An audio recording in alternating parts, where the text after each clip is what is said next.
niños consultan al médico por advertir que el paciente manifiesta cambios en su conducta habitual en el último mes.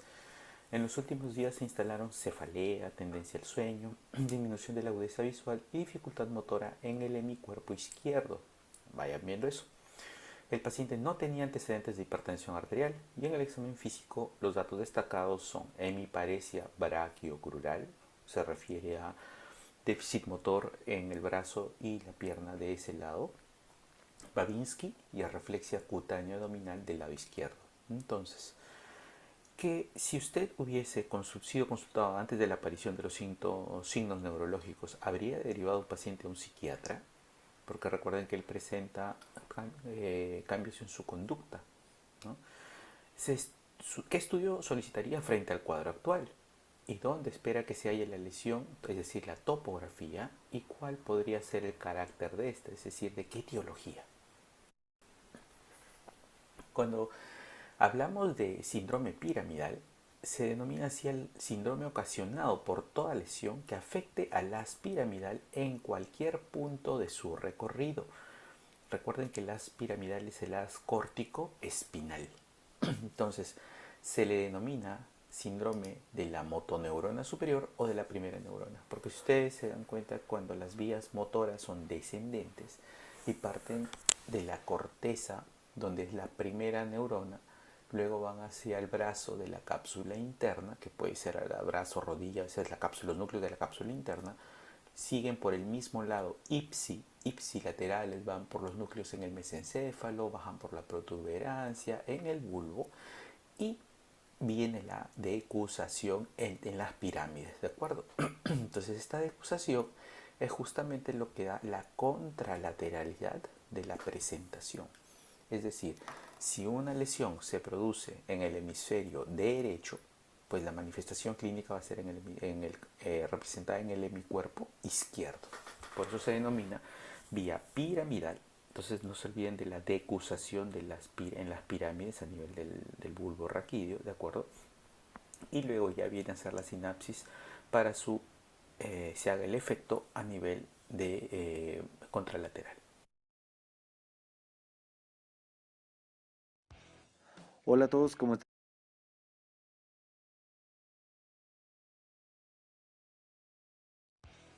Hola a todos, ¿cómo están? Vamos a ver en este video la vía córtico-espinal o vía piramidal. Este tracto, recordemos que es un tracto descendente, es decir, es un motor, es el tracto motor más importante y por eso lo vamos a ver con mayor detalle. Este video se lo dedicamos específicamente a este, así que vamos. Entonces recordemos que la acción que tiene el sistema nervioso central sobre el músculo consiste en dos neuronas. Una neurona motora superior, que es la que parte o sea que su soma está en la corteza y llega hasta la médula espinal. En cambio, la médula espinal se activa una segunda neurona que va a ser la que le ordene al músculo, que es la neurona motora inferior, que esta va a partir desde el asta anterior de la médula espinal, va a salir por los nervios raquídeos y va a llegar al músculo específico que le corresponda. Entonces, a breves rasgos, así revisándolo muy rápido, el tracto córtico espinal nace de la corteza motora, va a la cápsula interna, al brazo posterior en específico, luego desciende al puente, al mesencéfalo, luego desciende al puente, luego al bulbo y finalmente termina o sea, cada fibra terminará específicamente en el asta anterior de la médula de la neurona motora secundaria o segunda neurona motora que va a inervar. Entonces vamos a detenernos paso por paso de esta vía para ver las cosas más importantes. Entonces, la vía nace, o sea, se origina a partir de las neuronas que están en la quinta capa. Recordemos que la corteza cerebral tiene 6 capas. De la quinta capa, o sea, de la capa de las células gigantes de Betz, se va a originar el tracto córtico espinal de las siguientes cortezas. Un tercio proviene del área motora primaria, es decir, el área 4 de Brodmann, la circunvolución que está inmediatamente anterior a la cisura de Rolando. Luego, un tercio del área motora secundaria, es decir, del área 6, y un tercio del área sensitiva primaria, las áreas de Brodmann 3, 1, 2, que corresponden a la circunvolución inmediatamente posterior al surco de Rolando, ¿ya? Ahora, ¿cómo cada fibra va a llegar a inervar a una parte específica del cuerpo? Penfield diseñó este dibujo, que lo podemos ver acá, de las partes específicas que van a destinar cada área de la corteza. Este es un corte de la corteza a nivel coronal que va a llegar a cada parte del cuerpo. Entonces, este homúnculo, que significa hombre mal hecho, tiene la siguiente distribución. Como lo pueden ver, este hombre azul que está aquí, lo vamos a poner a lo largo del video para ver cómo están distribuidas las fibras a medida que vamos bajando, ¿ya? Entonces, podemos ver que la parte lateral, o sea, la parte inmediatamente superior al surco de Silvio, es donde se encuentran las glándulas, boca, mentón, nariz, vamos subiendo, ojos, cabeza, cuello, la mano, muñeca, todo. Y quiero que noten que la parte más paralobulillar, es decir, la parte más medial, va a destinar al pie, pierna, rodilla y cadera. Esto es importante para diferenciar si es que una persona tiene dañada la mitad inferior de su cuerpo, si es que se refiere a esta zona, o diferenciar si fue una lesión de la médula a nivel inferior. Ahora, después de que sale de la corteza motora, siguiendo las especificaciones antes mencionadas, va a descender a la corona radiada. En la corona radiada las fibras de cada parte del cuerpo están separadas, por lo cual una lesión de una arteria profunda muy chiquita puede generar una monoparesia o una monoplejía de manera fácil, o sea, no necesariamente va a hacer daño en el neurona motora inferior. Ahora, esta va a llegar a la cápsula interna. Recordemos que la cápsula interna tiene un brazo anterior, un codo y un brazo posterior. Esta va a llegar al brazo posterior y la disposición de las fibras va a ser la siguiente. La región más rostral, o sea, más superior de la persona, va a llegar, o sea, van a ser fibras que pasen más por la rodilla. En cambio, lo más posterior serán fibras que inerven a los miembros inferiores. Ahora, quiero hacer una pequeña acotación acá, y es que siempre en una hemiparesia, es decir, una debilidad muscular facio-brachiocrural, es decir, cara, brazo y pierna, hay que diferenciar si es proporcionada o desproporcionada. ¿Qué quiere decir esto? Proporcionada es cuando cara, brazo y pierna del mismo lado están igual de débiles. Eso sugiere que el daño está en la corteza motora. Estoy mintiendo. Es del brazo posterior de la cápsula interna. En cambio, si es desproporcionada, es decir, el brazo, por ejemplo, es más débil que la pierna, pero igual la pierna está débil, o sea, hay una discordancia de debilidades, eso es desproporcionado y corresponde a lesión de corteza motora, importantísimo. Pero vamos a seguir bajando. Entonces, una vez pasado el cuerpo calloso, o sea, ya pasamos la cápsula interna, vamos al mesencéfalo, a los pedúnculos cerebrales. Los pedúnculos cerebrales, los 3/5 medios, es decir, dividimos al pedúnculo en 5 partes. Las 3 partes centrales, por ahí va a pasar el tracto corticoespinal, en esta distribución. Es decir, lo más rostral va a ir hacia medial y lo más caudal va a ir hacia lateral, ¿sí? Después de los pedúnculos va a bajar a la protuberancia, donde se va a dividir en muchas fibras, pero aquí les puse algo importantísimo. Las fibras pontocerebelosas transversas van a coger al córtico espinal y lo van a cortar, o sea, le van a tajar en 2 tractos. El tracto córtico espinal lateral, que es el tracto córtico espinal más grande y el que cambia de lado, es decir, se decusa, y un tracto córtico espinal anterior, que es el que no se decusa y el que tiene menos cantidad de fibras, pero ya lo vamos a ver. Finalmente, el tracto corticoespinal disminuye al bulbo raquídeo a la parte más anterior y forma 2 tumefacciones anteriores que van a ser las pirámides, por eso es que el tracto también se le llama vía piramidal.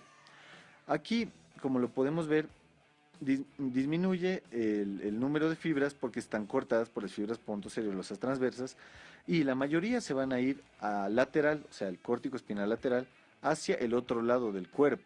En cambio, las menor cantidad de fibras se van a quedar como córtico espinal anterior, como lo pueden ver en el dibujo. Igualmente aquí les agrandé una porción, un corte de la médula espinal, donde podemos ver que el tracto córtico espinal tiene las fibras rostrales más hacia medial y las fibras caudales más hacia lateral, al igual que en el mesencéfalo. Entonces vamos a hacer un resumen rapidísimo para rescatar los puntos claves de la vía córtico-espinal, ¿ya? Entonces tenemos quinta capa, células gigantes de Betz, de las cortezas motora primaria, motora secundaria y sensitiva primaria, ¿sí? Tercio, tercio, tercio.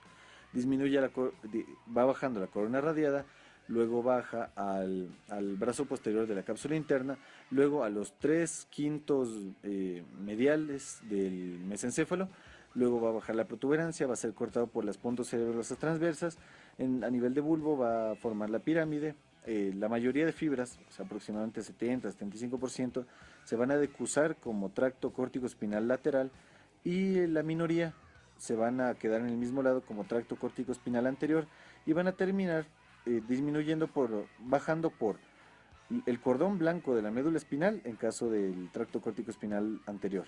En cambio, el tracto córtico espinal lateral baja por los cordones laterales de la médula, hasta que cada fibra en específico en el nivel que le toque va a inervar a la neurona motora inferior, o sea, a la segunda neurona motora. Respecto a lo que es las causas, la etiología. Las causas orgánicas más frecuentes del síndrome piramidal las van a ver congénitas, porque ahí van a haber hemiplejías cerebrales infantiles que determinan un menor desarrollo muscular. Las van a ver de tipo adquirido, por traumatismo de cráneo, lesiones vasculares, por hemorragias, por ruptura arterial, hipertensión arterial, arteriosclerosis, aneurismas cerebrales, isquemias como trombosis, embolias, espasmos arteriales, vasculitis. Las hay por lesiones compresivas, ¿no? Por tumores benignos o malignos primarios o secundarios del neuroeje.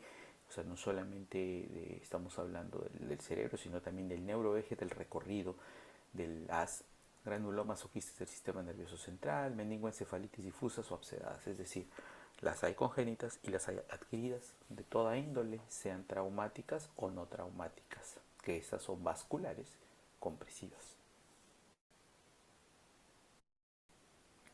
¿Y qué es el homúnculo de Penfield? A ver, esta es la representación de la corteza cerebral, es un corte coronal, ¿de acuerdo? Y el homúnculo de Penfield es un mapa de esta corteza donde se representa cada órgano y el sentido del cuerpo y el sentido del cuerpo posee su lugar en el cerebro.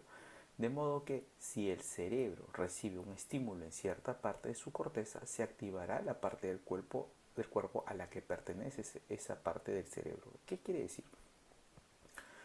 En la corteza nosotros tenemos que, por ejemplo, los pies están más hacia la sutura sagital, ¿de acuerdo? La rodilla tiene su representación en áreas muy bien hacia la corteza, pero más hacia la línea media. Aquí tenemos inclusive pues el tronco, ¿no? Pero fíjense ustedes cuando ya estamos hablando un poco yéndose hacia parietal y hacia temporal, la representación del codo, los movimientos del hombro, pero miren cómo la mano, al tener más movimientos, que son movimientos más finos, más complejos, tienen una representación en la corteza mucho más grande, se dan cuenta, que tiene que ver básicamente con la irrigación de la arteria cerebral media. Entonces es una representación mucho más grande.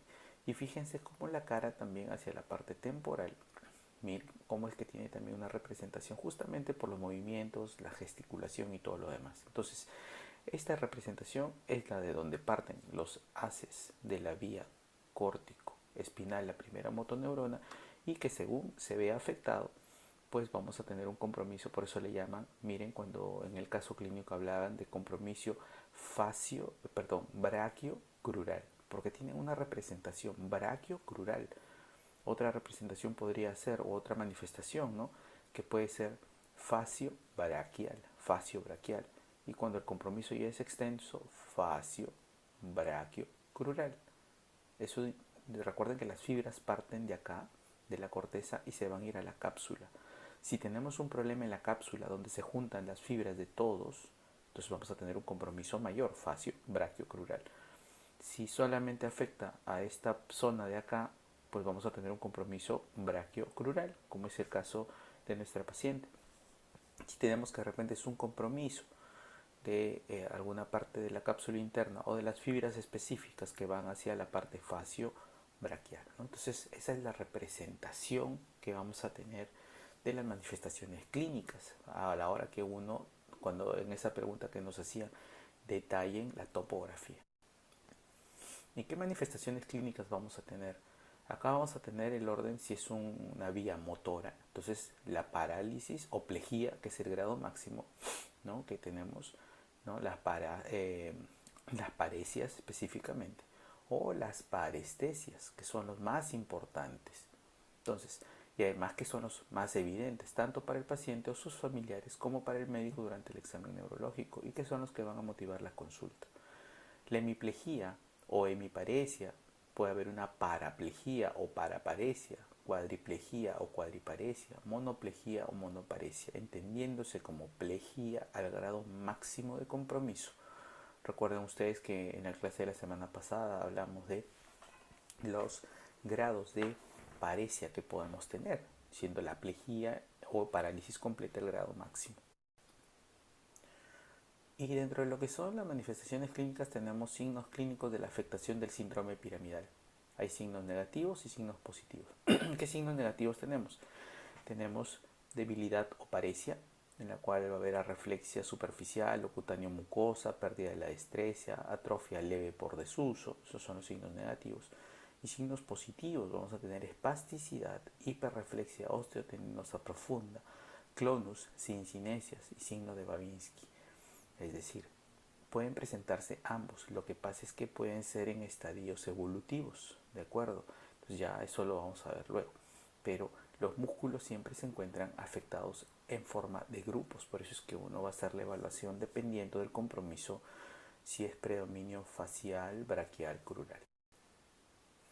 Hemiplegia y hemiparesia, importante tomar en consideración que en su forma completa el trastorno motor compromete los territorios del facial, el miembro superior y el miembro inferior del lado afectado, por lo que la hemiplegia o hemiparesia en este caso es facio-braquio-crural, ¿de acuerdo?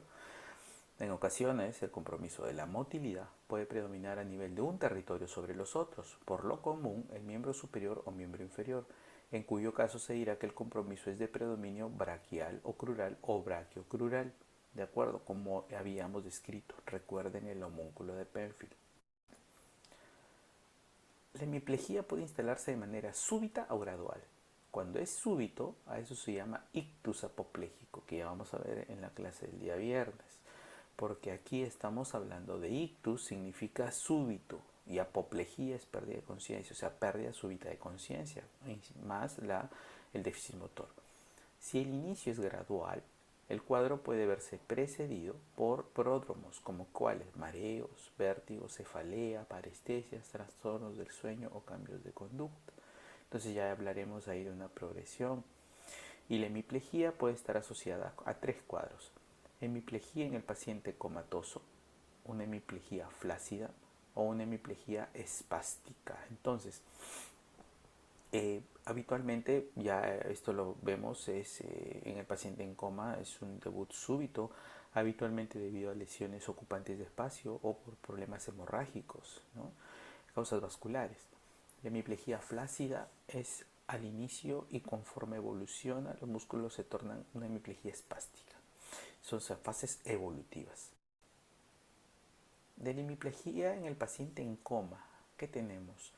La cabeza, facies asimétrica por mayor amplitud del lado paralizado, el signo del fumador de pipa, porque el paciente tendría justamente en el lado paralizado una dificultad para los músculos que inervan toda esa zona, y por ese motivo es que el paciente, inclusive si come, si deglute en el lado afectado, se le puede llegar a quedar la comida ahí.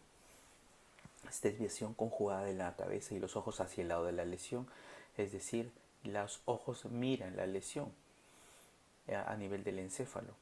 Al apretar el borde posterior de la rama ascendente de la mandíbula en el nervio facial, solo se va a contraer la musculatura de la mitad sana, porque hay una parálisis obviamente de la parte facial del lado comprometido, ¿no? Del lado contralateral. Es la maniobra de Foix. Puede haber miosis del lado paralizado por un síndrome de Claude-Bernard-Horner, que tiene que ver con un compromiso simpático de ese lado, en la cual va a presentar miosis, enoftalmos y tosis palpebral. Entonces puede presentarse el Claude-Bernard-Horner. Además que también puede haber ausencia del reflejo córneo palpebral del lado de la parálisis. Cuando uno coge una tirita de alguna gasa, por ejemplo, y la pasa por la córnea, normalmente uno tendería a contraer, a cerrar el párpado. Pero acá la ausencia de ese hallazgo se denomina el signo de Milian. De lo que son en los miembros, en las extremidades, al elevar los miembros sobre el plano de la cama y dejarlos caer, lo hacen más abruptamente los del lado paralizado. Claro, si están paralizados, uno los lleva de manera pasiva, los suelta y se van a caer los del lado que tiene paralizado. Importante, los reflejos profundos u osteotendinosos pueden faltar, ¿de acuerdo? El signo de Babinski bilateral, ya saben, el Babinski es un signo patológico en el cual al estímulo del borde externo del pie vamos a tener una dorsiflexión del pulgar y la abducción de los otros dedos. Reflejos de automatismo de medular pueden ser positivos, ¿no? Porque el paciente puede llegar a tener falta de control de esfínteres. Y en el tronco, ¿qué tenemos? Los reflejos cutáneo abdominales y cremasterianos están abolidos en el lado de la parálisis, porque también recuerden que hay fibras que van justamente a inervar la parte cutánea abdominal que se tendría que contraer, y el cremasteriano también con el estímulo debería tener pues justamente un levantamiento del testículo de ese lado. Entonces se pierde todo eso. ¿Qué pasa en una hemiplegia flácida? En una hemiplegia flácida, la hemiplegia facio-brachiocrural completa con hipotonía muscular o flacidez. Hemicara paralizada con compromiso del facial inferior. En el facial superior el compromiso es mucho menos porque recibe fibras de ambos hemisferios cerebrales, ¿no? Entonces, fíjense ustedes la hemicara. El paciente ocluye el ojo del lado paralizado con fuerza mucho menor que el del lado sano, es decir, no llega a cerrar completamente el párpado y puede quedar entreabierto y eso puede producir sequedad. El paciente no puede abrir u ocluir el ojo del lado paralizado de manera aislada. Ese es el signo de Revilius. Si uno le piden cierra los ojos, abre tu ojo derecho, uno lo abre espontáneamente, ciérralo, abre tu ojo izquierdo, ciérralo y ya está. Él no podría hacer eso. En el lado paralizado están abolidos los reflejos cutáneo abdominales y osteotendinosos. En el lado paralizado habría signo de Babinski y reflejos de automatismo medular son mucho más intensos. Es en hemiplegia flácida. Pero ya cuando hablamos de una hemiplegia espástica, como les había mencionado, es una evolución. Uno primero debuta con flacidez y conforme avanza el tiempo, pueden ser días a semanas, de manera gradual y lenta, como dice ahí, esta flacidez se trastorna en espasticidad. ¿Y cómo se reconoce? Hemiplegia del lado paralizado, pero con hipertonía muscular que puede llegar a la contractura. Por eso es que el paciente se torna muy contraído, rígido. Entonces es difícil tratar de movilizar la extremidad. Es una contractura muscular del lado de la parálisis con desviación de la hemicara comprometida en sentido contrario al inicial. Se acentúan los pliegues faciales de esa hemicara, acentuación de los pliegues faciales con profundización del surco nasogeniano y lateralización de la comisura bucal hacia el lado de la hipertonía. Hay una actitud de flexión del miembro superior a raíz de la contractura, es decir, tiene que estar flexionado el miembro que está comprometido, con leve flexión del brazo, flexión del antebrazo sobre el brazo y con ligera pronación, y los dedos sobre la palma, aprisionando el pulgar entre los restantes. Entonces es una posición ya viciosa, y esto es típica de los pacientes que no se llegan a rehabilitar, y esa es la evolución natural y quedan así de esa manera contraídos. ¿Qué otra cosa más tenemos? Parálisis de los músculos de función más diferenciada, como la mano, por ejemplo. Actitud en extensión del miembro inferior por predominio de la contractura de los extensores sobre los flexores, ¿no? Con el miembro recto con cierto grado de aducción y con rotación interna del pie. Por eso es que tenemos que en la marcha, al haber esta postura más hacia la extensión, tendríamos, como vimos en la clase la vez pasada, la marcha de Tot, o la marcha de la guadaña, o la marcha del segador, o la helicópoda también se llama, porque el paciente tiende a toda la extremidad inferior, no la flexiona, y realiza un movimiento de circunducción alrededor de la sana. Por eso es que se llama la marcha del segador, como cuando estuvieran cortando, de repente con una hoz, cortan algún tipo de raíz, ¿no? Entonces esa es la marcha que hace el pie, o la extremidad inferior. En vez de haber hiporreflexia, va a haber hiperreflexia profunda, o reflejos osteotendiноsos muy marcados. Y habría arreflexia superficial o cutáneo mucosa en el lado paralizado, con ausencia de los reflejos cutáneo abdominales y cremasteriano. ¿Qué otra cosa? El signo de Babinski va a ser igual, ¿de acuerdo? Tanto en la flácida como en la fase espástica, en el lado paralizado y con respuesta similar a las maniobras sucedáneas, es decir, los sucedáneos del Babinski, que son el Oppenheim, Gordon y Sheffer. A ver, clonus de pie y rótula, ya definimos que es un clonus, que es un movimiento incesante ante un estímulo, puede ser del pie de la rótula, reflejos de automatismo medular presentes, pero menos acentuados que en el periodo flácido, Van a haber sincinesias. ¿Qué son las sincinesias? Son movimientos involuntarios del lado de la parálisis. Cuando nosotros, por ejemplo, levantamos la pierna sana, la otra pierna se va a mover por contigüidad. No se sabe, y como uno dice, pero si estaba paralizado, pero esa es una sincinesia. Las atrofias musculares son tardías, van al cabo de meses y no de manera precoz. Carecen de reacción de degeneración y predominan en el hombro, mano y región glútea del lado de la parálisis. O sea, al final tiende todo eso, esa parte a atrofiarse. Para poder llegar a un diagnóstico, nosotros necesitamos dejar en claro la topografía de la lesión. En neurología es importantísimo saber qué parte en el encéfalo es la que está en su representación comprometida.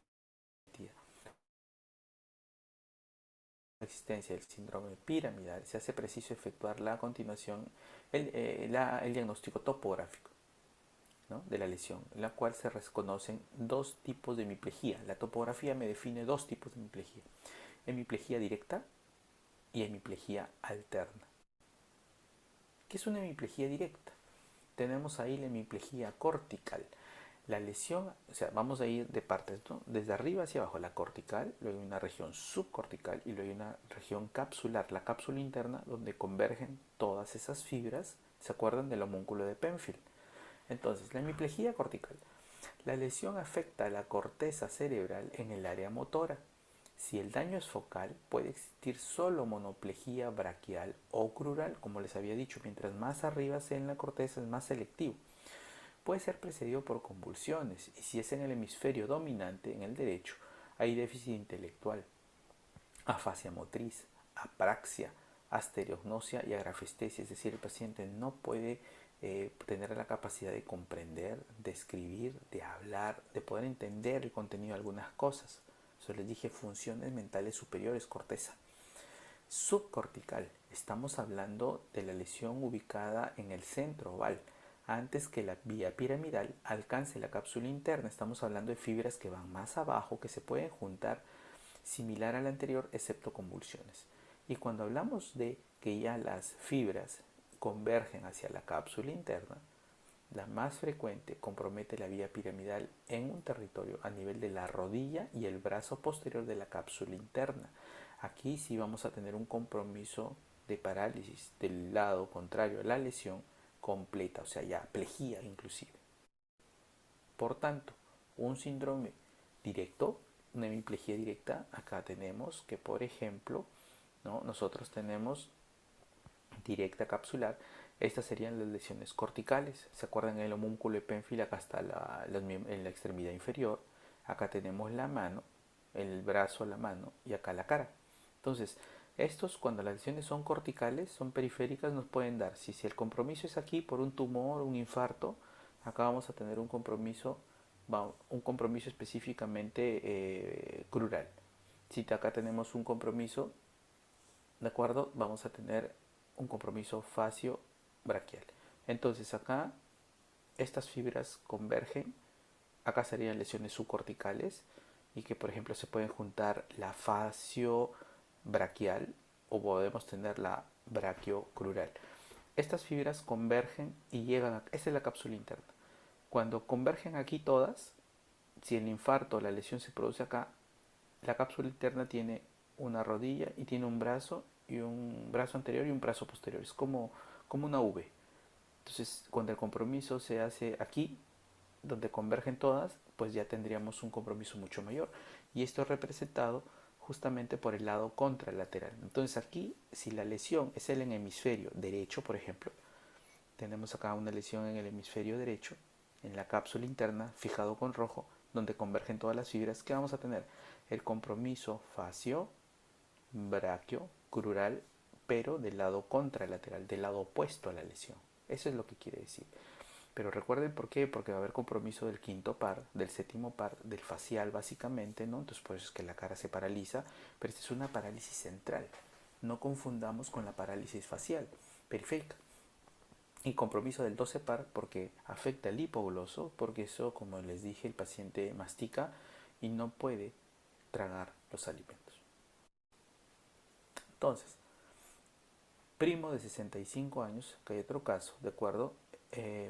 con antecedentes de hipertensión arterial esencial de 15 años de evolución, cuyo tratamiento efectuó de manera irregular, es internado en un hospital por presentar de forma súbita afasia de expresión y hemiplegia derecha. Ictus, ¿no? 3 años antes había padecido una hemiparesia izquierda de 12 horas de evolución con desaparición completa. Esto es lo que ya vamos a ver en la siguiente clase de síndromes vasculares, que se llama TIA, accidente isquémico transitorio. Entonces, ¿qué estudio solicitaría en primera instancia? ¿Cuál sería su diagnóstico presuntivo inicial? ¿Dónde espera encontrar la lesión y de qué tipo sería? ¿Y cómo interpreta su episodio neurológico previo? Entonces, ¿qué es lo que nos dice acá? El primer estudio obviamente es una tomografía, porque si nosotros queremos ver, y hemos dicho que en la parte neurológica importa muchísimo la topografía, entonces la tomografía es una imagen que nos va a permitir determinar justamente dónde está el tipo de lesión, el hallazgo, que tiene que ser esta tomografía sin contraste, ya que el diagnóstico inicial que puede presumirse es de un accidente cerebrovascular hemorrágico por el antecedente de la hipertensión mal controlada y por la forma súbita de presentación, es un ictus. La lesión que puede ser ya visible en esta tomografía debe asentar donde, si el compromiso es clínicamente derecho, hemiplegia derecha, entonces hablamos de que va a comprometer el hemisferio cerebral izquierdo. Puede haber comprometido las regiones frontal y parietal, sea en forma directa por la instalación del foco hemorrágico a ese nivel o por el edema cerebral y el efecto de la masa que van creciendo. Como acá nos relatan que hay afasia de expresión, el paciente no puede hablar, ¿de acuerdo? Y hay una hemiplegia derecha, no hablan de compromiso facial.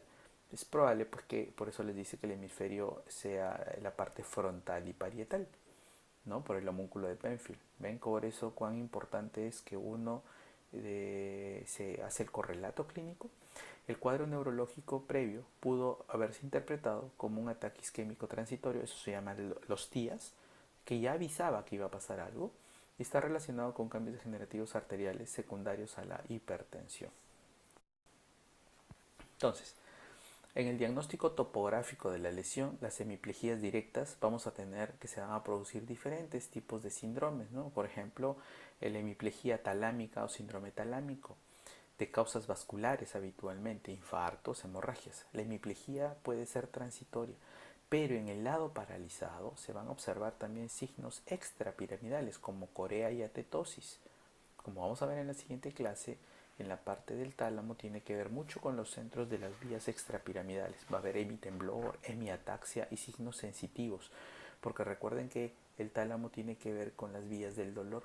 Por eso es que el paciente puede llegar a tener dolor intenso de tipo central, que son las famosas algias talámicas que abarcan cara y hombros y miembros, ¿no? Que son difíciles de controlar como con cualquier analgésico estándar. Entonces, esto puede llegar a producirse, ¿no?, en una hemiplegia cuando compromete netamente el tálamo.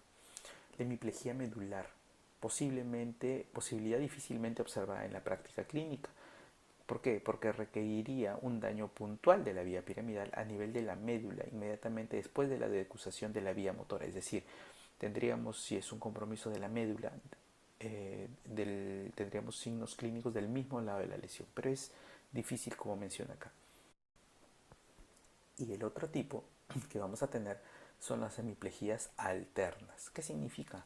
Puede aparecer junto con los signos motores que habíamos descrito otros signos pertenecientes a lesiones de vías cerebelosas, extrapiramidales y sensitivas.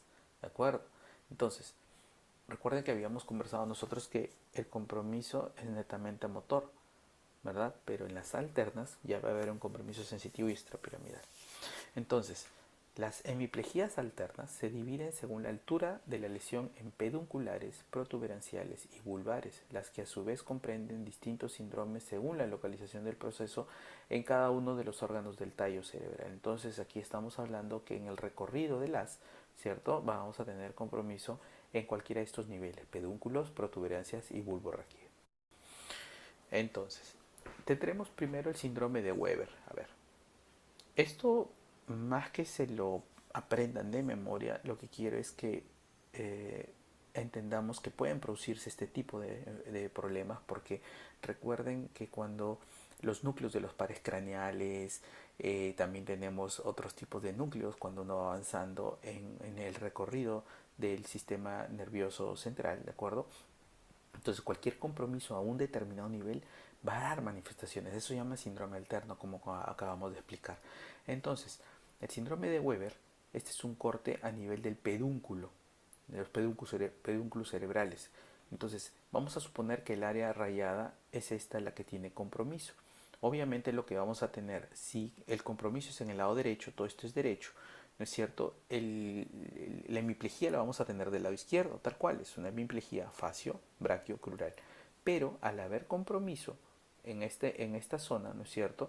Vamos a tener justamente un compromiso del tercer par del lado derecho, ¿cierto? Del lado de la lesión, porque aquí justamente estaría lesionando en esta vía justamente el tercer par, y el tercer par lo que nos daría es tosis. Por eso se cae el ojo del lado de la lesión, porque la vía todavía no se decusa, y como hay compromiso aquí, justamente se manifiesta con tosis palpebral derecha, síndrome de Weber.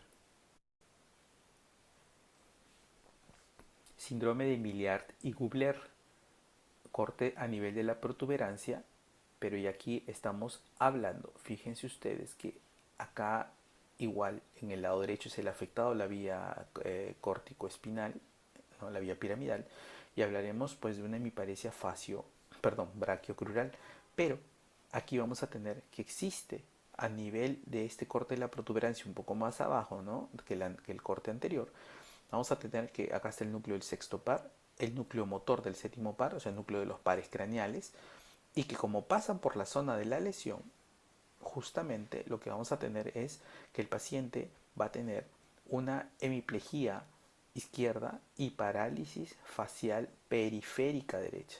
Una parálisis facial periférica derecha. Si uno dice, pero esperaríamos encontrar del mismo lado. No, pero como es un compromiso de la protuberancia, por eso es un síndrome alterno. Alterno se llama porque compromete un lado y compromete hallazgos clínicos que comprometen un lado motor contrario a la lesión y del mismo lado dependiendo del par craneal que se afecta. En este caso la parálisis facial, ustedes saben que es un compromiso completo y el paciente podría abrir el ojo inclusive como está ahí. Los famosos síndromes vulvares, estamos un poco más abajo acá en el bulbo raquídeo.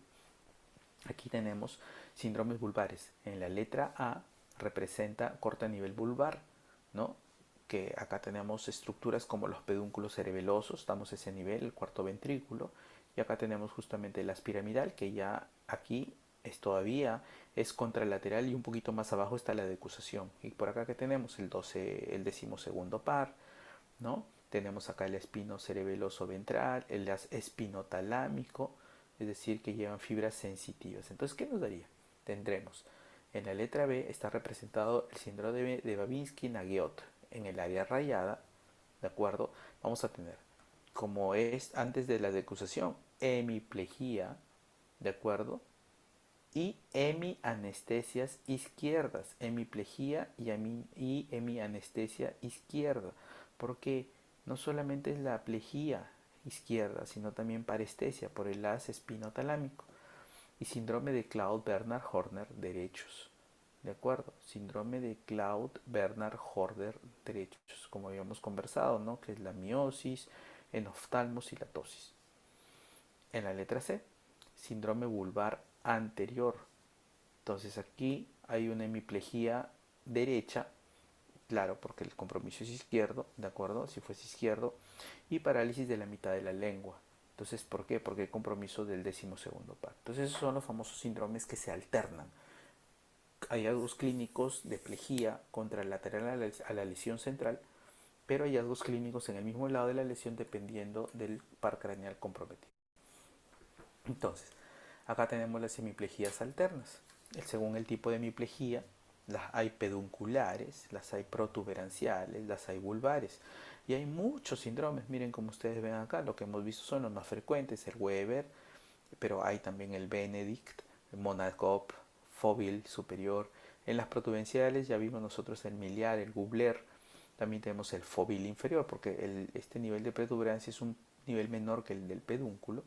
Y los vulvares que están más abajo, antes de la decusación de las pirámides, tenemos el vulvar anterior, el Babinski-Nagiot que hemos visto, hay el Abelis, el Schmidt y el Jackson. Y aquí, si ustedes se dan cuenta, dónde está el nivel de la lesión, los signos del lado de la lesión, que van a ser habitualmente por compromiso de los pares craneales, como ustedes pueden ver aquí, y los signos del lado opuesto a la lesión, que básicamente se caracterizan por las plejías, porque es compromiso de la piramidal. A eso se llaman síndromes alternos. Entonces, tenemos acá la paraplejía o paraparesia.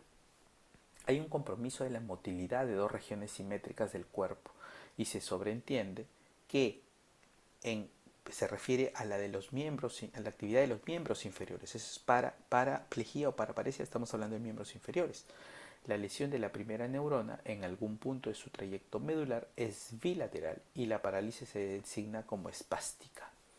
Si es entonces paraplejía o paraparesia, hablamos siempre netamente, esa palabra nos viene a la mente miembros inferiores. Pero cuando se trate de un compromiso de miembros superiores, a eso se llama diplejía braquial. ¿De acuerdo? Las causas: lesiones por compresión, traumas vertebrales o medulares, enfermedades desmielinizantes, trastornos circulatorios. La paraplejía o paraparesia. Los signos de compromiso piramidal en el examen del paciente se hallarán a distinta altura según el sitio de la lesión. Y van a ser paraplejía o paraparesia, que va con hipertonía precedida por flacidez cuando el inicio es agudo. Actitud de los miembros inferiores en extensión, muslos y rodillas juntos, apretados, con masas musculares duras que oponen resistencia a los movimientos pasivos. Marcha de tipo paretoespástico, porque hay contractilidad. Hay piramidalismo bilateral por debajo de la lesión con hiperreflexia profunda, abolición de los reflejos cutáneo abdominales, signos de Babinski y reflejos de automatismo medular exagerados. Como habíamos mencionado en algún momento, signos de alteración esfinteriana, como retención o incontinencia urinaria y constipación, hay estreñimiento. Entonces se manifiesta básicamente como un síndrome de compromiso de plejía espástica. También tenemos síndromes que afectan las cuatro extremidades, llamadas cuadriplejía o tetraplejía, que son sinónimos: cuadriparesia o el grado menor, que es la tetraparesia. Esos son sinónimos, ¿de acuerdo? No es cuadra, es cuadri, ¿sí? Porque eso siempre lo escuchamos en los noticieros: cuadraplegia, no es cuadriplegia. Consiste en la afectación motora de los cuatro miembros por una lesión bilateral de la vía piramidal a nivel cervical. Entonces, aquí hablamos que esta cuadriplejía, esta parálisis de las extremidades, es por un compromiso de la parte cervical bilateral. Causas similares a las de la paraplejía: vasculares, compresivas, traumatismos. Y acá nos daría el famoso síndrome del cautiverio o enclaustramiento, en inglés se llama locked-in, por infarto isquémico ventral de la protuberancia, que compromete ambas vías piramidales y que consiste en un compromiso motor neto, cuadriplejía, pero el paciente está despierto, consciente, sabe lo que pasa, por eso se llama enclaustramiento. Diplejía facial, parálisis de los pares craneales inferiores. Solamente es una situación que le permite al paciente mover los ojos de manera vertical, al igual que los párpados. Entonces es un paciente que básicamente no puede hablar, no puede expresarse, está consciente y lo único que mueve son los ojos, ¿no? En el examen clínico hay compromiso de la motilidad en los cuatro miembros. Así como hay el compromiso de las cuatro extremidades por un compromiso de la protuberancia, ¿no? Vamos a tener que pueden haber monoplejías o monoparesias. Trastorno de motilidad de un solo miembro, que puede ser braquial o crural. Las monoplejías cerebrales son raras, es decir, que hay un compromiso cortical puntual, específico, lacunar, y pueden corresponder a hemiplejías directas corticales, a las que por lo circunscrito de la lesión solo afecta la motilidad de un miembro, es decir, podría ser una monoplejía básicamente braquial o crural, porque sean lesiones pequeñitas en la corteza. Las monoplejías medulares por compromiso piramidal, o sea, ya a nivel de la médula, ya pues son espásticas. Entonces, ¿qué otra cosa nos ayuda a el diagnóstico topográfico? Recuerden, en neurología es importantísimo tener en cuenta la topografía de la lesión. Radiografía simple de columna. ¿Por qué? Porque puede tener el valor de orientación, sobre todo cuando hay pacientes que tienen patologías de origen traumático. Los exámenes neuroradiológicos mediante tomografía, resonancia. Arterias contrastadas de los vasos cerebrales ante la sospecha de patología vascular. Exámenes de líquido cefalorraquídeo entre la presunción de procesos infecciosos, inflamatorios a nivel meningoencefálico. Exámenes eléctricos como, por ejemplo, electroencefalograma, electrofisiológico, ¿no? Biopsias de tejido cerebral que también pudiesen ayudar. Y vemos entonces en nuestro caso que habíamos visto al inicio para ya poder cerrarlo. De Igor recuerdan que comenzó 50 años, que tiene compromiso de conducta en el último mes y en los últimos días cefalea, somnolencia, disminución de la agudeza visual y de la fuerza en el hemicuerpo izquierdo. Es hipertenso y al examen físico llama la atención hemiparesia brachiocrural, Babinski y reflexia cutánea del lado izquierdo. Entonces, el tema es que este paciente, miren ustedes, que tiene los signos clínicos de un compromiso piramidal, piramidal del lado derecho, o sea, su lesión, como ustedes ven acá en esta resonancia, su lesión es en el lado derecho. Acá estamos viendo al paciente acostado en esta resonancia y lo estamos viendo desde los pies, por eso es que este lado es derecho donde tiene la lesión. Entonces, un trastorno psíquico en un paciente de 50 años sin antecedentes de enfermedad mental debe hacer pensar en primera instancia que hay algún compromiso orgánico. Lo psiquiátrico será por descarte, que descartemos esta parte de acá. Obviamente se obliga a descartarla mediante estudios apropiados, en este caso la resonancia de cerebro, la cual mostró un gran tumor de localización fronto-parietal derecha, que inclusive miren el ventrículo como está colapsado y hasta cierto punto la línea media se ha desviado, ¿verdad? Entonces, con colapso del ventrículo lateral correspondiente en un paciente sin antecedentes de enfermedad vascular o hipertensiva, no tenía antecedentes de hipertensión, la existencia de un tumor cerebral debe privilegiarse como posibilidad etiológica. Entonces, por esta compresión y por acá, justamente es el compromiso que tiene clínico del paciente. Entonces, es un síndrome piramidal, pero el síndrome es consecuencia de algo. Entonces, la causa es un gran tumor.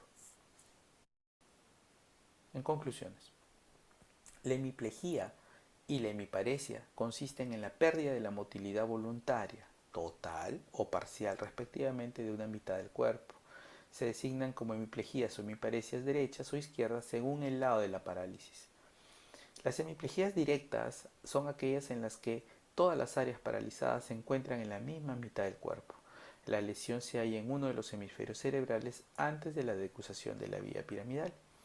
Las hemiplejías alternas, existen áreas paralizadas en ambos hemicuerpos. La lesión que se encuentra a cierta altura del tallo cerebral, caudal a la cápsula interna, genera el compromiso homolateral de las fibras ya decusadas, ¿no? Entonces por eso es justamente la aparición de signos alternos. Es probable que, por la altura de la lesión, en un cuadro de hemiplegia existan trastornos de la mecánica respiratoria por afectación muscular, que también este es otro aspecto relevante a tomar en cuenta y que eso va a implicar gravedad y obligan a una evaluación exhaustiva por la necesidad de que el paciente vaya a requerir de una asistencia respiratoria artificial.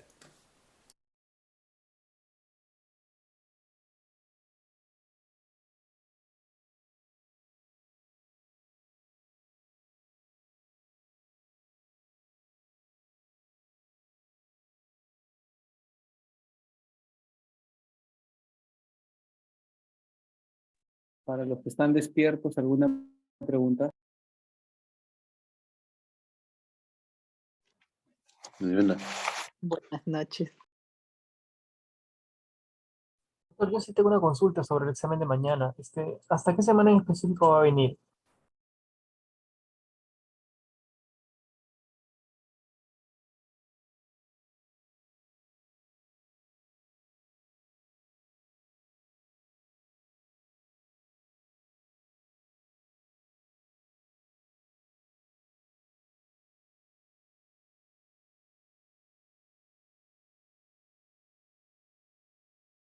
Ah, entra solamente hasta la de la clase del martes. No incluye esta, por supuesto.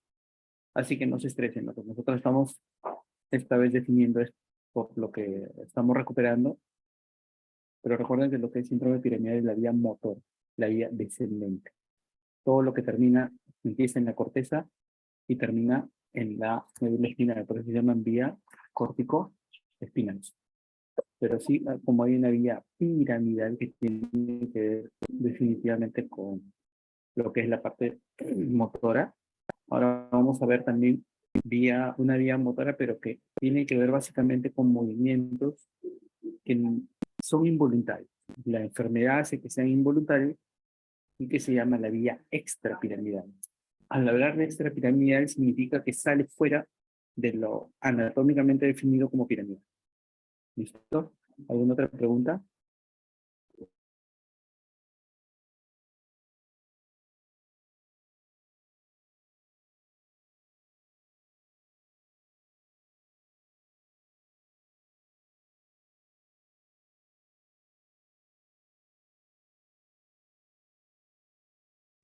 Por si acaso se están grabando esta sesión para que ustedes también tengan el acceso, el link, para que lo puedan revisar las veces que ustedes quieran. ¿Ya? En realidad, yo sé que estas sesiones de neuro son prolongadas porque el contenido lo obliga.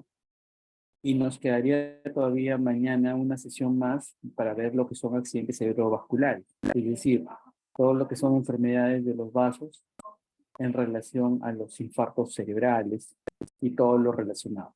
¿Ya? Esperen un momento que está cargando, lo que pasa es que esta sesión tiene algunos vídeos y por eso es que está demorando un poco en cargar. Doctora, una consulta. Con respecto al examen de mañana, ¿va a entrar gases arteriales? Va a entrar endocrino y neuro. Gases no. Ok, doctora, gracias. Sí. Pan hipo tampoco. Básicamente, enfóquense en endocrino, diabetes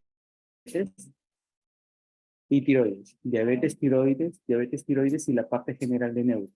Revisen Glasgow, específicamente, no recuerdo alguna de las otras, pero Glasgow, por ejemplo.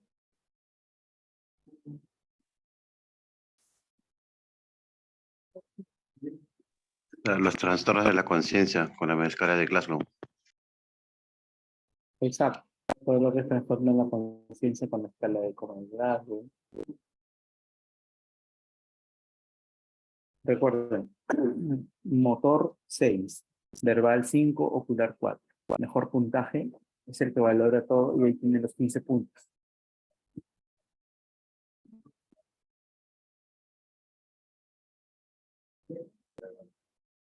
O sea, doctor, ¿quiere decir que en el examen de mañana no va a venir panhipopotiroidismo?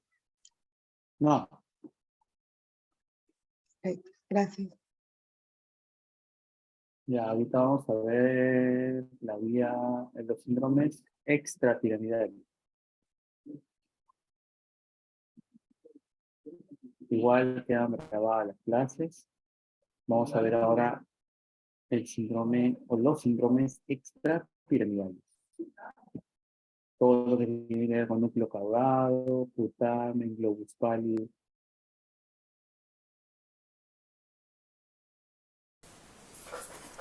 Bien, nos toca ver ahora en nuestro curso de semiología el síndrome extra de nuestra regla de clase. Los objetivos del curso van a ser revisar la fisiología del sistema extrapiramidal, describir los diferentes tipos de movimientos anormales que van a implicar trastornos del movimiento, trastornos del tono y de la postura, porque esto tiene en relación directa al sistema extrapiramidal. Relatar el diagnóstico de los síndromes extrapiramidales. Tenemos un caso, Lisandro de 70 años con antecedentes de hipertensión arterial, dislipidemia y diabetes, acude a la consulta por presentar desde hace 2 meses movimientos involuntarios en el hemicuerpo derecho que aparecieron de manera ictal, es decir, de un momento a otro. Según refiere la esposa, los movimientos son más manifiestos al jugar las cartas, cuando aparece lanzarlas, ¿no?, con excesivo vigor, o sea, de una manera que no tiene concordancia. El paciente parece no tener mucha conciencia de ello y dice que son cosas de su mujer, o sea, como que él no se da cuenta del problema. En el examen neurológico los movimientos son moderados y ejercen poca interferencia funcional. En general son bruscos, con mayor compromiso proximal que distal, y se objetivan en los miembros superior e inferior derechos con igual amplitud. Relativamente estereotipados, son de flexión, extensión, y se superponen a veces al movimiento voluntario. El resto del examen no mostró alteraciones significativas. Entonces nos hacemos las preguntas acá. ¿Qué tipo de movimiento involuntario tiene este paciente? ¿Hay relación entre los antecedentes patológicos, la forma de presentación y este trastorno del movimiento? ¿Realizaría algún estudio por imágenes? ¿Qué tipo de lesión esperaría encontrar y en qué topografía? Siempre son preguntas que cuando hayamos o tenemos hallazgos neurológicos nos debemos hacer, sobre todo importante la topografía de la lesión. Entonces, por definición, el síndrome o la vía extrapiramidal está constituida por los ganglios basales, que son los núcleos grises y sus conexiones. Entonces, fíjense ustedes, acá en una representación de las estructuras del sistema extrapiramidal, estamos hablando acá justamente el putamen, el núcleo caudado, el tálamo, ¿no? Con el globo pálido acá tenemos. Entonces, fíjense, todo lo que tiene que ver está alrededor de la cápsula interna, que nos daba el compromiso piramidal. Entonces todo lo que es extrapiramidal, su nombre lo dice, fuera, está por fuera de. Entonces núcleo caudado, acá tenemos nosotros el tálamo que tiene sus diferentes porciones, tenemos el núcleo rojo, el núcleo subtalámico, la sustancia negra, tenemos el globus pálido, el putamen. Entonces todo esto, fíjense, todas estas son las vías extrapiramidales. Obviamente acá reciben aferencias principalmente de los ganglios basales, reciben sus aferentes, hay conexiones intrínsecas que se pueden hacer dentro de los mismos núcleos que acabamos de escribir, y las eferencias que viajan a través de la vía extrapiramidal. Entonces en el cerebro tenemos el núcleo estriado, que es el núcleo del caudado y del putamen, paleoestriado es el globus pallidus, el núcleo de la zona incierta, el núcleo hipotalámico de Lewis, el núcleo tálamo, núcleo ventral, lateral, central, mediano de Lewis. También los tenemos no solamente a nivel del cerebro, sino en el mesencéfalo, el núcleo rojo, núcleo de los tubérculos cuadrigéminos, la sustancia negra, a nivel de la protuberancia, ya bajando, núcleos pontinos, o sea, del puente a nivel del bulbo, la oliva vulvar, núcleo de Deiters, a nivel del cerebelo, la oliva cerebelosa. O sea, miren ustedes todas estas vías extrapiramidales. Entonces, intervienen en el control del movimiento voluntario, del tono muscular y en la producción de movimientos automáticos y asociados. O sea, miren que tiene que ver mucho con movimiento.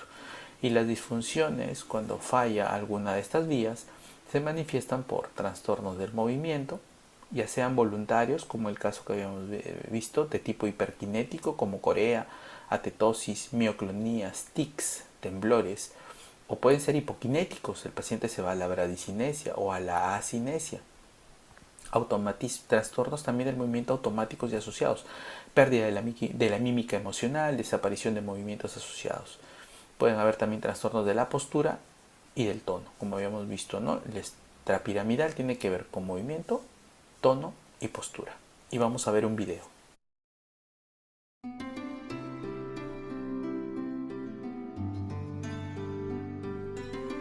Las vías indirectas o extrapiramidales son todos los demás fascículos descendentes, o sea, motores, que no son los córticoespinales ni córticovulvares.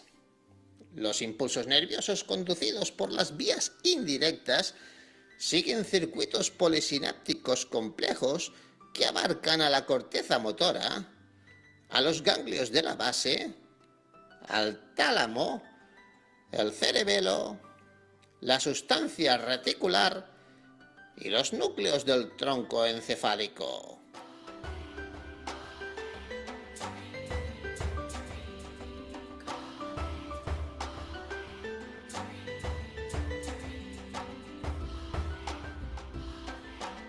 Las neuronas motoras superiores de las vías indirectas comienzan en varios núcleos del tronco del encéfalo.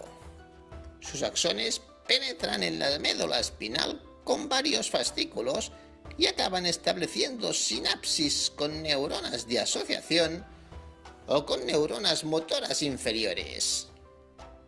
Estas neuronas motoras inferiores son las mismas que son activadas por la vía piramidal, por lo que se ha llamado vía final común a las neuronas motoras inferiores.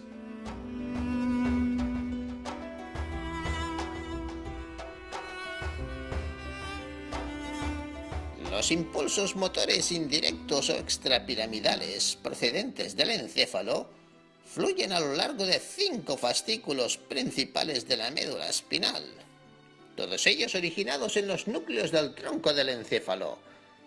Estos fascículos son el rubro espinal, el tecto espinal, el vestíbulo espinal, el retículo espinal lateral y el retículo espinal anterior.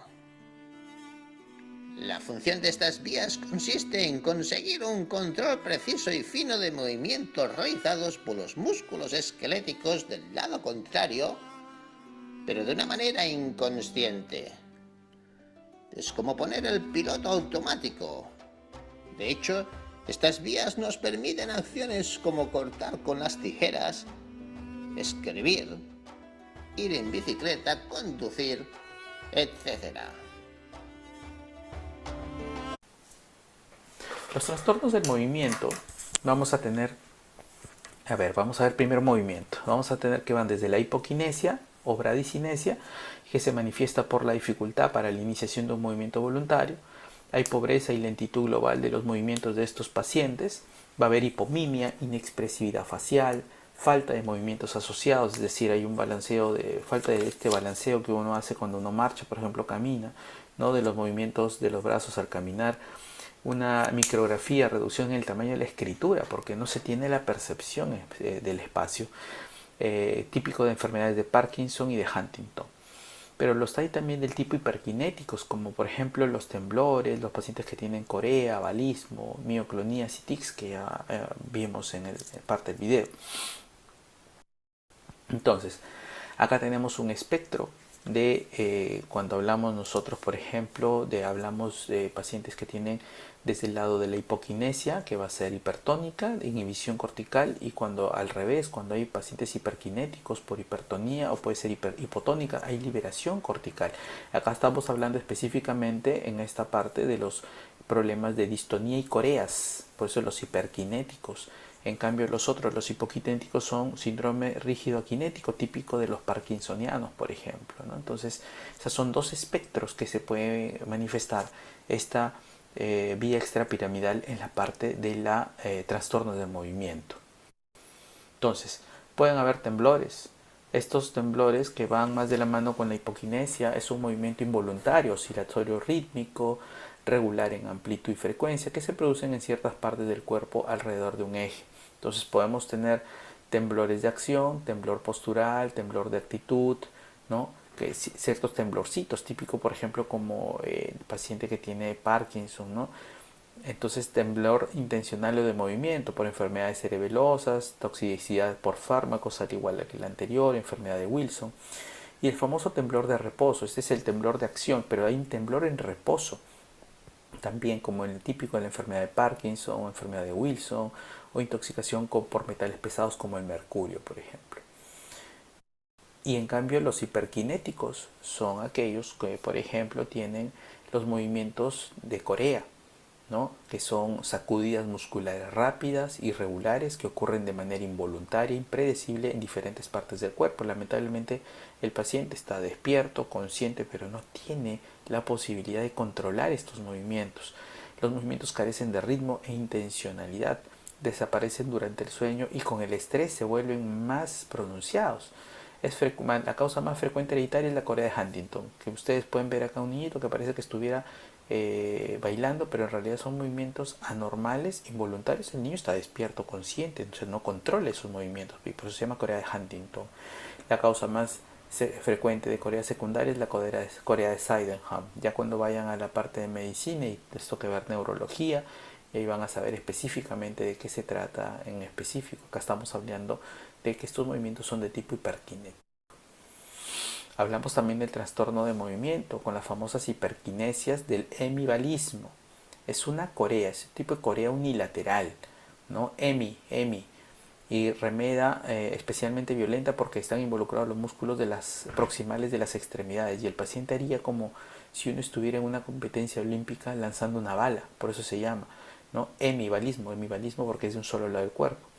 Se produce por lesiones vasculares en el núcleo subtalámico contralateral y el balismo puede presentarse de manera unilateral, hemibalismo, o de manera bilateral, balismo. Entonces acá tenemos justamente para reproducir este vídeo. Ah, sí, sin camisa.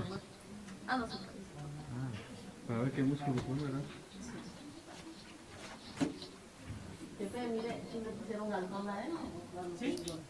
Miren y dense cuenta cómo es que el paciente hace sus movimientos solamente en el lado derecho, como si estuviera, o sea, ahí le pica de repente algo, pero en el resto, miren, ahí le están pidiendo que por favor para examinarlo, pero esos movimientos son involuntarios, él no los puede controlar.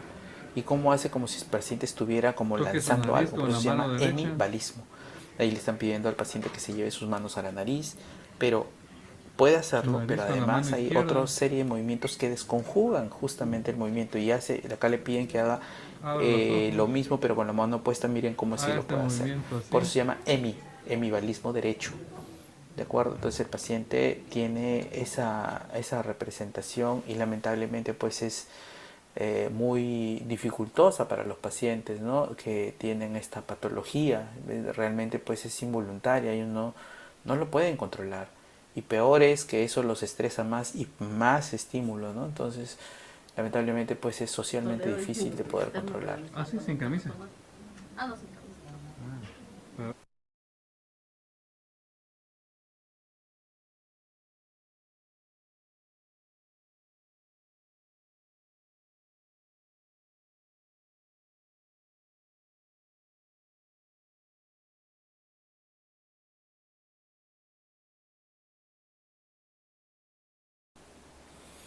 Acá tenemos los trastornos del movimiento, las famosas hipercinesias de tipo mioclonías, que son contracciones musculares bruscas, rápidas e involuntarias en un segmento corporal de partes de este o varios segmentos al mismo tiempo originadas en el sistema nervioso central.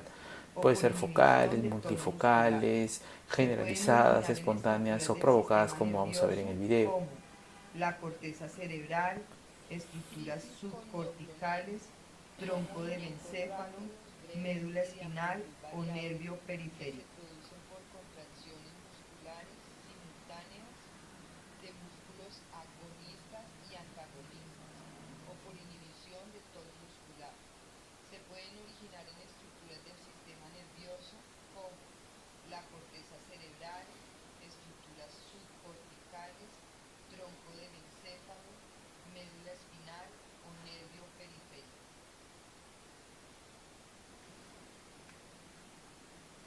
Crisis con mioclonías.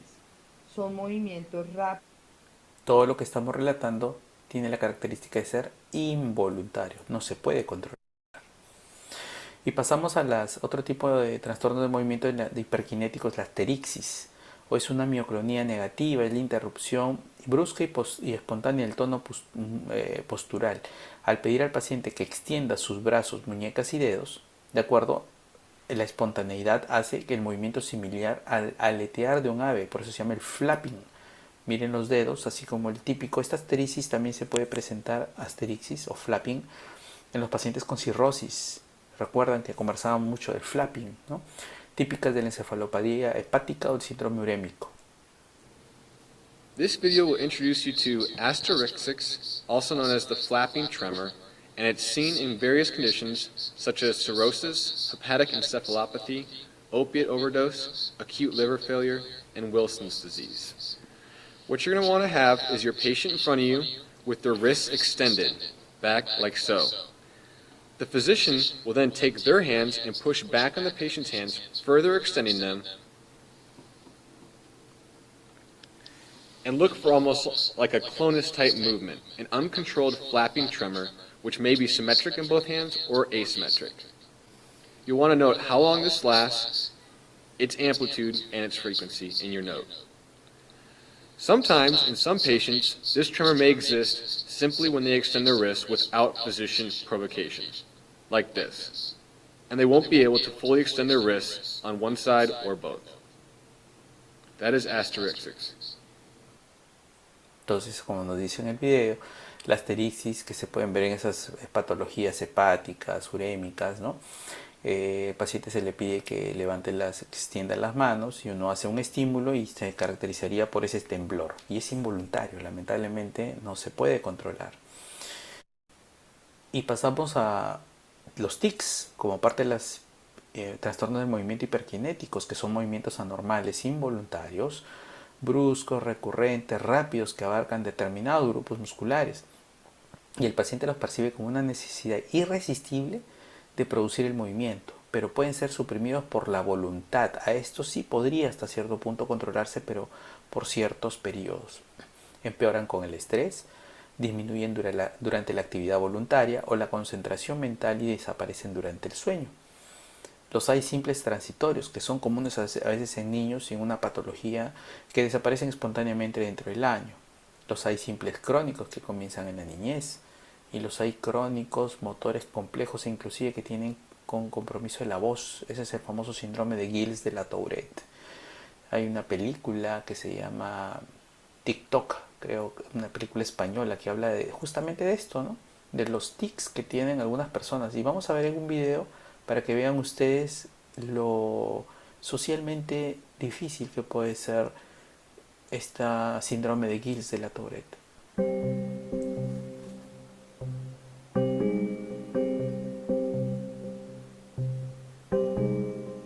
Today I have not been able to stop slapping myself across the face. Today I have been clenching my teeth, which is really hurting my jaw.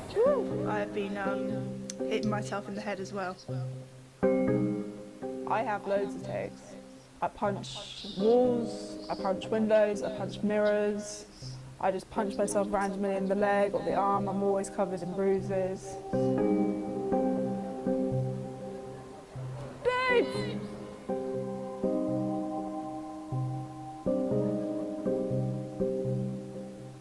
Potential friends, potential employers, potential partners. Like, if they've got a problem with me having Tourette's, I don't want to know them.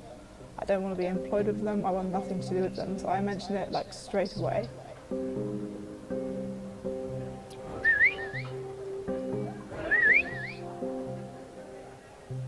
Wait. If I could press a button to turn off my Tourette's, I would press it in a second. I would get rid of it in a second. I have just come back from a job interview. I did happen to tic quite a bit, and at one point I threw a glass of water. I was like, I've thrown a glass of water on the floor. But equally, they couldn't have cared less. So they knew I had Tourette's, and it was absolutely fine.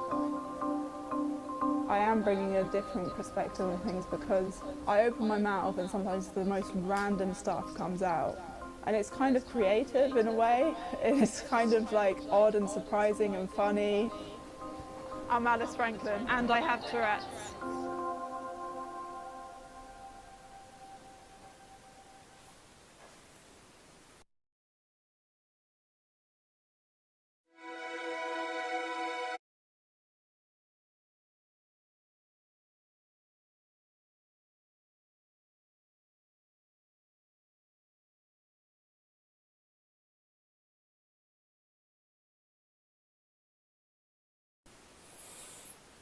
Habíamos mencionado que también el síndrome la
Jairo presentaba contracciones musculares involuntarias que causaban bastante dolor y limitaban sus actividades diarias. Tenía problemas para hablar y comer. Solo al dormir no presentaba.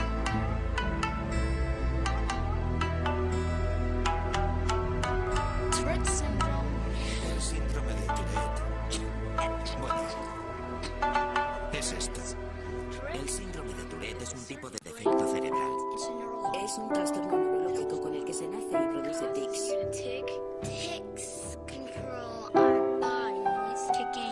Toser, movernos compulsivamente o hacer ruidos todo el rato. Yo hago muchas cosas que molestan a la gente. Mi madre me llama ratoncito por los chillidos que doy. También muevo la cabeza y ahora que lo he dicho tengo que hacerlo. Hago esto. Agito así los brazos. La gente piensa que estoy intentando volar, pero yo pienso, ¿qué va?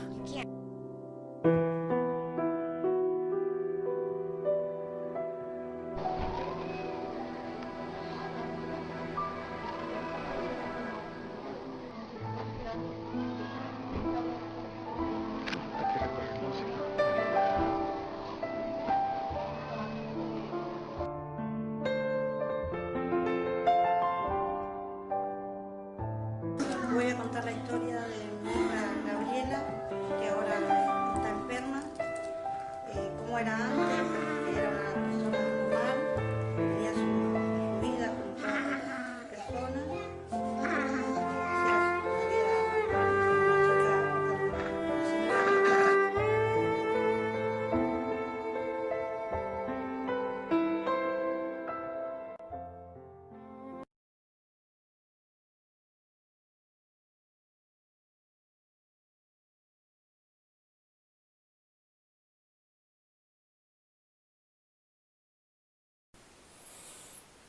Habíamos mencionado que también el síndrome, la vía extrapiramidal tiene que ver con el tono. Entonces vamos a ver los trastornos de hipertonía que se caracterizan por una resistencia al desplazamiento pasivo de un segmento corporal. Esta resistencia homogénea o uniforme a lo largo de todo el desplazamiento es lo que se denomina la rigidez seria, o puede ofrecer resaltos intermitentes, que es el fenómeno de la rueda dentada de negro. Entonces acá tenemos la diferencia entre una hipertonía, que pueden ser, como ustedes saben, de origen piramidal o extrapiramidal. Acá tenemos la hipertonía piramidal, es el signo de la navaja. El signo de la navaja significa cuando ustedes, en la navaja se refiere a esas cuchillas que existían antes para afeitar, que uno las abría y a veces de la navaja como que se hacía un poco duro para sacarla de ese estuche y súbitamente se abría. En cambio, la rigidez en rueda dentada, acá uno, por ejemplo, coge un antebrazo flexionado sobre el brazo y lo que comienza es a jalarlo. Y le cuesta jalarlo, pero lo va jalando gradualmente, como si estuviera destrabando una rueda. La hipertonía piramidal se exagera con el movimiento activo. La hipertonía extrapiramidal se exagera con el reposo. Estamos hablando netamente de los pacientes con Parkinson. En el extrapiramidal. En la piramidal predomina un grupo muscular. En cambio, en el extrapiramidal afecta por igual músculos, tanto agonistas como antagonistas. En la piramidal los reflejos profundos están exaltados, en cambio en la extrapiramidal los profundos están normales. Nos vamos al otro lado, la hipotonía, que se puede deber a lesiones de los niveles de los músculos del sistema nervioso periférico del central. De este último justamente se pueden observar hipotonías por afectación del sistema extrapiramidal, como por ejemplo en la Corea de Huntington, que habíamos visto esos niños que como que danzaban sin coordinación, la Corea de Sydenham, reducción en la resistencia al desplazamiento pasivo de un segmento corporal, y se manifiesta en forma espontánea como una exagerada movilidad de ese segmento corporal. En el caso, por ejemplo, del balanceo exagerado de los brazos al caminar, o sea, es demasiado, ¿no? Justamente por el problema de la hipotonía. Mencionamos también que vía extrapiramidal tiene que ver con la postura. Por tanto, la distonía es un síndrome producido por contracciones musculares sostenidas y se expresa clínicamente por posturas posturas anómalas, movimientos repetitivos de torsión, que pueden ser focales, segmentarios, multifocales, pueden haber de un solo lado o pueden ser generalizados. Y las causas de distonía obviamente pueden haber que comprometan el sistema extrapiramidal pues, por encefalopatías perinatales, es decir, la hipoxia neonatal, parálisis que puede llevar a la parálisis cerebral. Fármacos como levodopa, antipsicóticos, bromocriptina, carbamazepina, fenitoína, ¿no? Miren la metoclopramida también, que puede dar trastornos extrapiramidales. Fármacos tóxicos como el metanol, el manganeso, metales pesados, el mercurio. Encefalitis, accidente cerebrovascular, que vamos a ver en la próxima clase, tumores del sistema nervioso central, traumatismos, distonía de torsión idiopática, que no se conoce la causa, psicogénicas algunas y hereditarias, que ya habíamos mencionado, dentro de las cuales destacan la enfermedad de Wilson, la corea de Huntington, de Sydenham, el síndrome de Leigh-Malin, la enfermedad de Leigh, etc. Entonces, vamos viendo que el compromiso del síndrome extrapiramidal es una manifestación de un todo, que esto viene dado por el trastorno de la postura.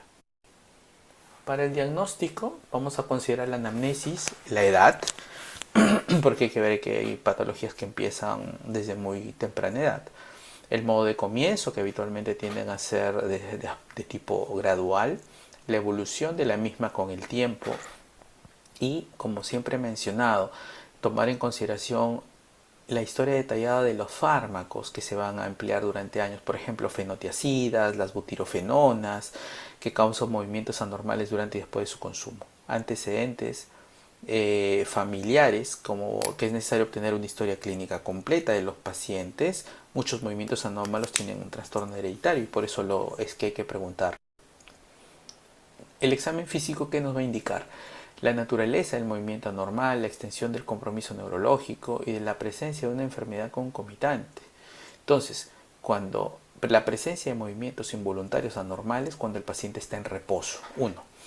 Se le puede pedir que gire sobre sí mismo. Normalmente se necesitan 1 o 2 pasos. El parkinsoniano puede dar hasta 20 pasos pequeños, le cuesta arrancar la marcha. Dibujar, por ejemplo, una espiral que se expande. El parkinsoniano tiene dificultades para realizar sucesivas vueltas en la espiral. ¿De acuerdo? Entonces, aquí tenemos el paciente parkinsoniano específicamente. Y la maniobra de retropulsión, la maniobra del empellón, del empuje. El examinador se coloca detrás del paciente y le comenta la prueba que le va a realizar para que no se le agarre sorprendido. Luego lo toma por los hombros y lo empuja vigorosamente hacia atrás. La presencia de movimientos involuntarios anormales cuando el paciente está en reposo, ¿qué nos podría dar? El tapping. ¿Qué es el tapping? Se le pide al paciente que realice pequeños golpes con sus dedos pulgar e índice entre sí o con el pie sobre el piso. Es la forma más uniforme y rítmicamente posible. Entonces ya tendríamos acá que esto manifestaría justamente un estímulo repetitivo. El reflejo glabelar. Se dan de manera reiterada golpes entre las cejas del paciente en la glabela. Y va a haber parpadeo con cada golpe, y lo anormal es que el paciente sigue parpadeando con cada golpe mientras se mantiene el estímulo. ¿De acuerdo? El reflejo palmo-mentoniano de Marinesco, contracción de los músculos del mentón y periorales cuando se raspa con un objeto romo la región tenar de la mano, o sea, desde la base del pulgar hasta la muñeca. Entonces el paciente tendría, le hacemos un estímulo en la región tenar y habría contracción de los músculos del mentón y periorales. Ese es el reflejo palmo-mentoniano. ¿Qué otra cosa más aparte del movimiento? Hemos dicho el tono muscular. Se hace por la posición del miembro en reposo, por la palpación de la masa muscular y determinando la resistencia al movimiento pasivo. Eso así se examina el tono muscular estándar, ¿no? Como cualquier otro paciente. La pérdida de la masa muscular, la atrofia, que caracteriza las enfermedades de las neuronas del asta anterior, neurona motora inferior, se asocia habitualmente a fasciculaciones. Debemos evaluar la marcha, sobre todo para ver en aquellos pacientes que tienen el Parkinson, por ejemplo. Y también hay que hacer la evaluación del perfil neuropsicológico. ¿Por qué? Porque hay que descartar la presencia de una enfermedad psiquiátrica. Como se dice, todos estos estudios son por descarte. Y los exámenes complementarios, exámenes de laboratorio para determinar algún problema sistémico de fondo, el electroencefalograma útil en pacientes con mioclonías para descartar que no sea un cuadro de convulsión, estudios por imágenes como tomografía, resonancia y estudios genéticos justamente por el énfasis que se hace de la predisposición. Entonces, en nuestro paciente recuerdan de Lisandro que tenía movimientos muy súbitos, que se exacerbaban cuando repartía cartas y que él no tenía una conciencia del cuadro, o sea, eran involuntarios. El comentario que se nos hace es que se trata de movimientos bruscos, estereotipados, con mayor compromiso proximal en los miembros superior e inferior del hemicuerpo, de tipo balístico, ¿no? De un hemicuerpo hemibalístico. El paciente tiene factores de riesgo cardiovascular, se inicia de manera brusca o ictal, similar a un accidente cerebrovascular y compromete a un hemicuerpo. Por lo tanto, se trata de hemibalismo. Si es posible, se debe realizar una resonancia magnética cerebral para objetivar una lesión de naturaleza vascular en el territorio posterior, en el núcleo subtalámico de Lewis o sus adyacencias alrededor de, ya que este estudio es más sensible que la tomografía para detectar lesiones pequeñas en este territorio. Entonces, la resonancia es un examen mucho mejor porque permite detectar justamente partes blandas con mayor especificidad y sensibilidad que una tomografía. Las conclusiones. El sistema extrapiramidal mantiene el balance, la postura y el equilibrio mientras se realizan los movimientos voluntarios. También controla movimientos asociados o involuntarios. Por lo tanto, este sistema tiene por función el control automático del tono muscular y de los movimientos asociados que acompañan los movimientos voluntarios. Que los síndromes extrapiramidales se deben al compromiso desde el punto de vista anatómico y fisiológico del sistema extrapiramidal, que está constituido por los ganglios basales, núcleos grises y sus conexiones como habíamos definido.